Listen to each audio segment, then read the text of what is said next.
Hi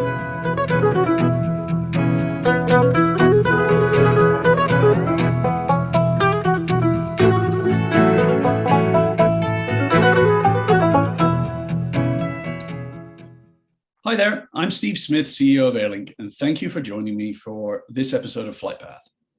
Here we aim to highlight innovation, deliver insight, actionable guidance, and lessons in best practice to people working in the humanitarian response and disaster logistics space, all from experienced organizational leaders. And please don't forget to like and subscribe to the channel. My guest today is a former camp director with 2 decades of camp experience under his belt. He's the co-founder and executive director of a very cool initiative, Project Camp. The idea is really a clever one. The camp and child care professionals have critical skills to offer in times of emergency.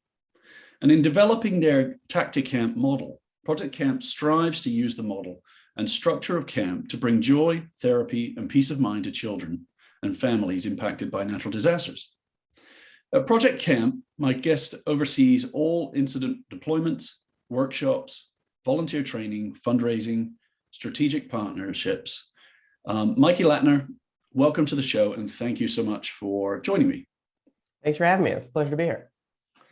It's great to meet you over the video here, and I'm really quite interested in the organization. I'm proud that we've been able to work together recently as well. But Project Camp is, not just a new partner to Airlink, but also a fairly new organization itself. Maybe we can start off and tell us a little bit about Project Camp and how you came up with the idea and what you guys are involved in right now. Sure. Yeah, happy to. It's a pleasure to get a chance to share this work. I come to this work as a camp professional. I grew up as a camp person. I grew up going to day and overnight camp kind of every which way as a kid, and worked as a seasonal staff member for many years. Actually met and married my wife at summer camp, and then was also a camp director for a decade. And for me, it's really the impactful part of camp was creating this intentional community space that's really designed for kids. And it was actually as a camp director in 2017 that I went to Houston right after Hurricane Harvey as part of a camp network to set up, really to address the need for childcare. Schools were closed. The city was still in disarray after Harvey passed through. And so we set up a pop-up day camp. And for me, it really was an incredible light bulb. It was piecing together the skill set and values that I had coming from the camp world, and meeting kids and especially their families when they need it most. And so from that moment, I had the chance to run 2 other camps, one after the Tubbs fire in 2017 in Sonoma, and then another after the Woolsey fire in 2018, really just on an ad hoc basis, kind of as a camp director trying to piece together what this is. And it was after the Woolsey fire where I was like, this is really this can work. There's a space for this. This is a resource that kids and families and communities really need. Let's try to put something together. Let's see how this can be a more sustainable model. And so we spent several years really learning as camp folks the disaster response space. And I will say, as an aside, one of the really interesting things about the disaster response is there tended to be a lot of people that we were encountering that had camp experience. And I think there is something about that roll with the punches, meeting in this space that is synonymous between camp and emergency response. That's very interesting. I mean, it's such an interesting, a pretty simple idea, really. I mean, that you must, every time you speak to somebody, they must say, well, hold on, does that not exist already? Why is that not being done? I mean, it's when you're affected by disasters, the entire family, of course, what are they going to do with their kids while they try and, pick things back up? Yeah, we had the same question. Project Camp pops up day camps to create a unique space for kids to be kids and support families doing the work that they need to do to rebuild, whether it's parents returning to work, navigating emergency services, but to provide that unique space that supports a whole family. And that's how we started out, really, as new kids on the block, trying to understand who else in the space can we learn from, who does this work already. And we were really shocked to find that there really isn't a lot in emergency response that addresses the needs of children. Well, thanks for everything you're doing. I'm interested though. I've got young kids, you know, and, you know, at the best of times, they're kind of animals.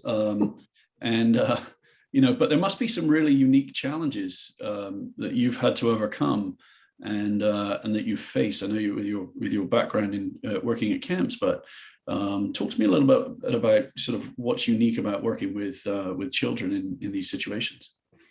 Well, I think what's been really incredible is seeing how much of camp we can create in this space, and how attuned kids and parents are to this space. And so, you know, really the challenges for us are finding a site to host camp, especially in a disaster that's really difficult.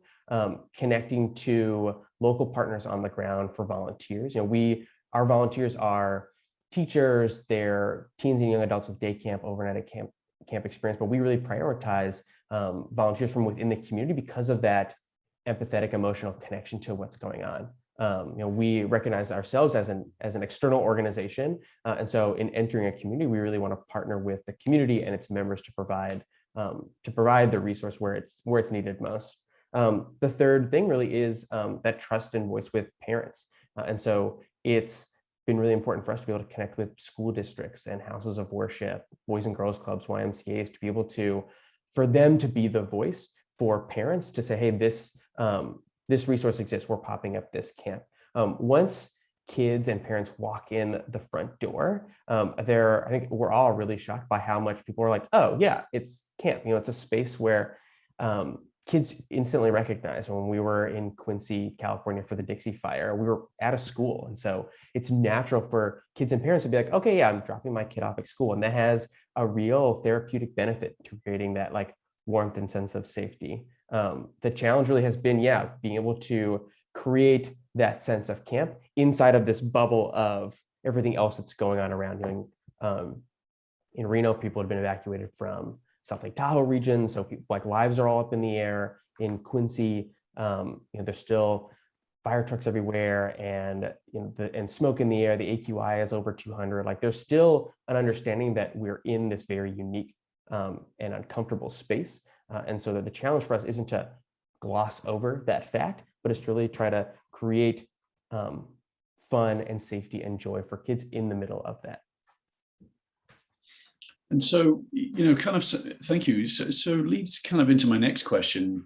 How do you, help children come to terms with, sort of the situations they're going through, being involved in wildfires and losing your house, I'm sure can be very traumatic. And, I'm sure there's still a lot that we really don't know when it comes to working with children. So how are you sort of addressing those types of issues? It's a great question. It's another fact. It's one of the really central pillars of the work that we do, is that we provide camp that's trauma informed. And that phrase is really key. We don't hire mental health professionals. I'm not a mental health professional, but early on, we started working with Dr. Bela Drucker, a trauma therapist, LCSW, who really helped pin together why camp is an inherently therapeutic space. And for us, the goal is to then find those points in camp and really amplify them, and in order to create a space that is inherently supportive to kids, and that also helps us, when necessary, direct children and families towards professional mental health services. So one of the key pillars is reestablishing a sense of safety and routine. You have kids thrive on routine. It's why camp and school are built on these not rigid schedules, but consistent schedules, because that's inherently, for adults also, like, that's inherently, that feels safe and it feels familiar and provides that continuity. Kids are attuned to that, and disaster disrupts that. And so the first thing that we're doing with camp is creating that routine. We start off every day with an opening circle, where we're welcoming kids to camp. We're setting out what the day is going to look like, but we're establishing this as a safe and joyful, fun kids space. We have check-in processes throughout the day. We call them me checks, mental and emotional check. It's a simple 1 to 10 scale, where you can really ask a kid, like, how are you? Are you feeling nervous? Are there butterflies in your stomach? And we're always pleasantly surprised with how attuned kids are to what that means and how they're really feeling. And we've had some parents share this, but we know that our kids are like sponges. When that anxiety, uncertainty, and in the home, because of what's happening, they're attuned to it. They know what's going on. And so being able to provide a space for parents to go through that process and not burden their kids with it. And what we're doing at camp provides a space to be able to open up about that experience as kids, but not tease it out. And so we have a gratitude circle in the middle of the day and at the end of the day, where kids get to share things that are great that are happening for them, or things that they're thankful for. And that ranges all over the spectrum from I'm thankful for like having like another friend here or meeting a new friend here, to I'm thankful that that up for the firefighters, or that my home hasn't burned down. And kids oscillate between all of those things, which is totally natural. And that's the kind of warm catch that we're creating in this space. Mm-hmm. Sounds very cool. Sounds like a really great program. And so one of the things I try and focus on within this podcast is the leadership aspect and your leadership for the organization. I've been with Airlink a long time now, but I'm not the founder. And so, I'm interested in, there are a number of folks out there listening, I'm sure, that are nonprofit and social entrepreneurs. What are some of the, the big hurdles that you've faced in really getting Project Camp off the ground? And, if you could enter some sort of alternate reality and speak to yourself before you started, what might you say? Definitely. Yeah. For us, I think working with kids and in entering the disaster response space, the ability to build trust with other individuals, other organizations, like to really show this is the work that we do and that we do it well, was really important from minute one. From the beginning, I was always confident in the things that I knew, that I come from camp. I really know camp. I have no idea how the disaster response ecosystem industry works at all. And so I spent a lot of time just understanding like even simple vocabulary, but like how emergencies are managed at the local, state, and federal level, like very basic things. But that helped put me in a position to ask people, okay, this is what I would like to do. How does this thing fit into this space? What are the things that we need to come up with? And a lot of that early stuff was around child welfare and child well-being and background checking volunteers, which was actually really helpful to hear, because it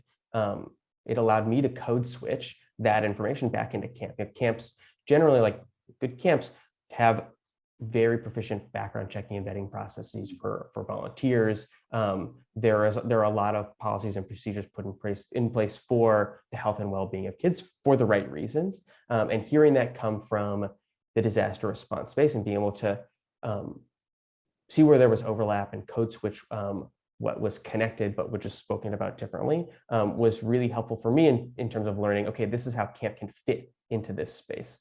There was a lot of that process too that was simply like knowing what we knew and not knowing what we didn't know, and being very open with that. And it has become an approach to partnership and to community collaboration that we really hold dear. But like I said, we're an all remote team. When we're working with communities, we're not members of the community. So being able to say from minute one, like, hey, we're experts in this, but we want to know how this fits in this space with this community, with you all, and really opening that collaborative atmosphere up is something that we learned early on as a young organization, just trying to ask questions, but it's become a central pillar of our values and our approach to doing this. And I think that's what we did that. We kind of fell into that because we didn't know answers. And I would say to other people, like, that is actually the right approach.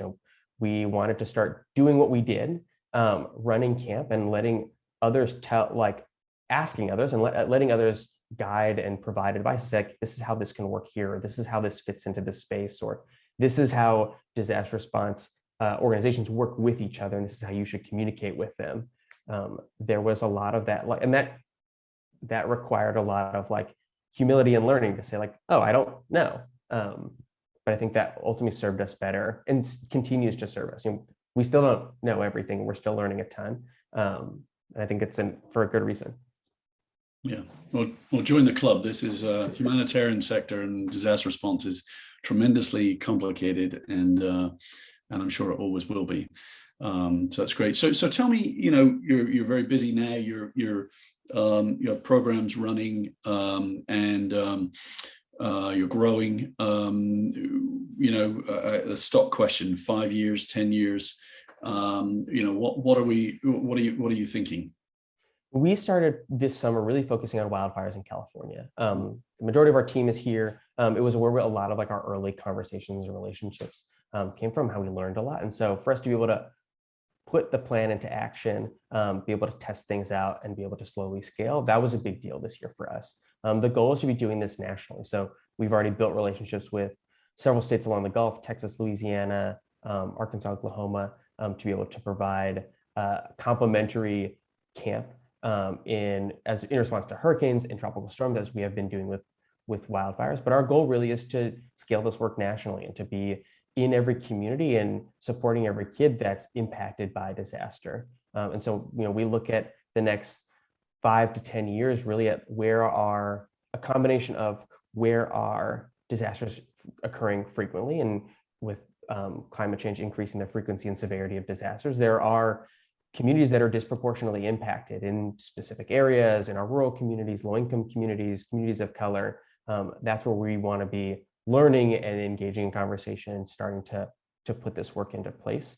But our goal is really to elevate the conversation around disaster response and what it means to be a resilient community. And right now, I think we talk about rebuilding community. We talk about, or we think about roads and bridges and broadband, which is correct, and that like Maslow's hierarchy of needs. And I think we need to take it now a step further and say, what does it mean to invest in community connection? What does it mean to be able to respond with community connection? That's where we see ourselves really pushing the conversation forward and pushing what we're able to do as a society forward is connecting the groups that are not usually called upon to respond to disaster, whether it's teachers or Parks and Recs departments or teens with camp experience, but that are uniquely qualified to be doing this work and that help provide glue that supports community through these periods and ultimately helps them bounce back from these experiences.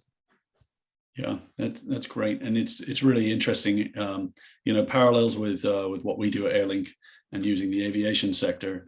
Exactly. There will never be enough money. There will never be enough help, and so we need to be creative. And I applaud you for doing that, and thank you for everything you're doing. I appreciate it. Yeah.